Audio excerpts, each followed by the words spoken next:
কিছুদিন আগে তো আমার ফোনটার যে অবস্থা হয়েছিল, আমি ভেবেই নিয়েছিলাম আর কোনো ভিডিও বানাতেও পারবো না, পোস্টও করতে পারবো না। ইউটিউব চ্যানেল, গুগল অ্যাকাউন্ট সব চলে গেছিলো। আর এখন গুগল অ্যাকাউন্ট রিকভারিতেও যা রেস্ট্রিকশান দিয়ে দিয়েছে, খুঁজেই পাওয়া যায় না গুগল অ্যাকাউন্ট। আগে যেমন নাম্বার দিলেই হয়ে যেত, এখন তো তাও হয় না।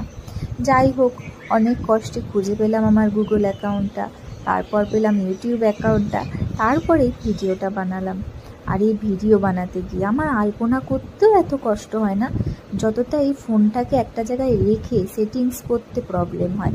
ফোনটাকে এক জায়গায় রাখবো তো ফোনটা ধরাস করে আরেক জায়গায় হয়ে যাবে। শান্তিতে যে ফোনটা রেখে একটা ভিডিও করব তারও জো নেই।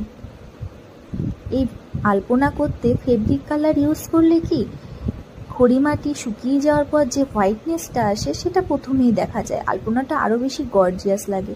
কিন্তু আমি বা কী করব, আমার খড়িমাটি দিয়েই করতে হবে, কারণ ওই ফেব্রিক কালার শুকিয়ে যাওয়ার পর সেটাকে আবার তুলে অন্য ডিজাইনস করতে গেলে কুচিয়ে কুচিয়ে তুলে যা সিমেন্টের অবস্থা হবে, আমার মা বকে আমায় শেষ করে দেবে। সেই জন্য আমি খড়িমাটি দিয়ে করি, কিছুদিন থাকে আবার মুছে ফেলে অন্য ডিজাইনস করি। ভালো তো আমারও লাগে ফেব্রিক কালার দিয়ে করতে, কিন্তু কি আর করবো, সে খড়িমাটি ইউজ করতে হয়। যাই হোক, তোমরা জানিও কেমন লাগলো এই সহজ আলপনার ডিজাইনটা।